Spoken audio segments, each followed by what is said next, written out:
Good morning, Saturday morning, and today we are going to read from Romans 8, beginning at verse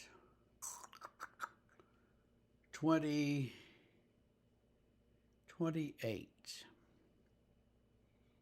through 30. We know that for those who love God, all things work together for good for those who are called according to his purpose. For those, excuse me, for those whom he foreknew, he also predestined to be conformed to the image of his Son, in order that he might be the firstborn among many children. And those whom he predestined, he also called. And those whom he called, he also justified.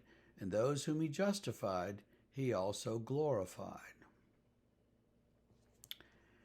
Oh my, what a big snake's nest we've fallen into today.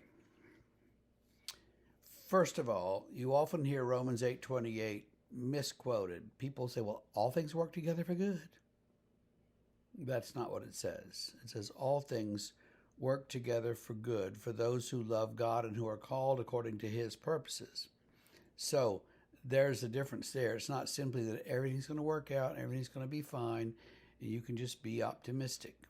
I think you can be optimistic, but you don't have to misquote the scripture to do it. So if you've been misquoting that scripture, now you know. The second part, and that part in verse 30 where he talks about those whom he called, he also predestined, and those he justified, then he glorified. That's called a katina. It's a chain of things, and Paul likes to do that. Rhetorically, it's a neat device. What's important in a katina is where you start and where you end. The intermediate stages, not so much. But Paul says, those whom he called, he did these things for him, and they will eventually be glorified. And that's the goal. That's where we all. That's the goal of life, and that's what we're about. So, but what are we going to do with this foreknowledge and predestination and all of that? That's been a topic that has frustrated many people for many, many years. Especially Presbyterians, because everybody knows Presbyterians believe in predestination, even though I've yet to meet a Presbyterian outside of a seminary who could define it. So let's set that aside. Let's go all the way back to the 400s, many centuries ago in Rome, in Italy. There was a man named Augustine. Augustine was a brilliant writer and wrote in Latin, didn't read Greek. So he didn't have a firsthand knowledge of the actual scriptures. He had them in a Latin translation. And Augustine got involved in a theological fight with somebody called Pelagius. And Pelagius may or may not have taught that human beings are perfectly capable of obeying the will of God on their own without grace, thank you, and we could just make it, save ourselves. It's doubtful that Pelagius taught that, but that became known as Pelagianism. And Augustine was a tremendous opponent of Pelagianism. And Augustine said, well, first of all, there's original sin, and so we're not able to save ourselves from that. And then he got started on predestination, and he wrote a great big book, and he said, okay, so God has predestined some of us for heaven and glorification.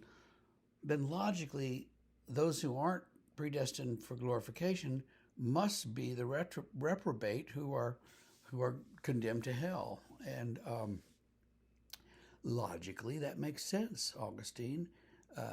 But that's not really the God that we want to worship, is it? That's a problem. But Augustine's theology was the theology in the West for many centuries, about 700 or 800 years before the next big theologian came along. And so people like Luther and John Calvin were Augustinian, and Calvin especially took Augustine's teachings and ran with them. and came up with these ironclad double predestination. You're either going here or you're going there, and there's no way, there's nothing you can do about it. And so just, but pretend like you're one of the good guys and live right, and we'll all be okay. It's really a terrible theological system, frankly. I know as a Presbyterian, I'm supposed to not say that, but I'm saying it. And so, but what does Paul say here? Despite all of our, the stuff we've laid on him, he says that those whom God knows who's called according to God's purposes, and he knows them, and he's predestined them to be conformed to the image of Jesus, image of his Son, the icon of his Son. And those whom he predestined, he called, and those whom he called, he justified, and those whom he justified, he glorified, or will glorify. And so I think we can take comfort in all of that God is working to bring us into unity with Jesus and into unity with himself in the kingdom of heaven. And there's really nothing we can do to avoid that. Now, somebody's going to say, well, wait a minute, what about all those sinful people out there, Vladimir Putin and Al Capone and all those guys? Well, yeah, there's some people are going to need some sort of re-education, recalibration. They're going to need to grow up and change. Or perhaps God is going to say, well, you turned me away, then I'm turning you away. Go on.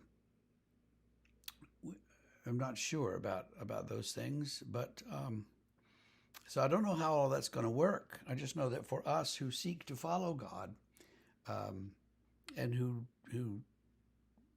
seek the mind of the Spirit, as he said a couple verses ago, that there's good news ahead, and we don't have to be afraid.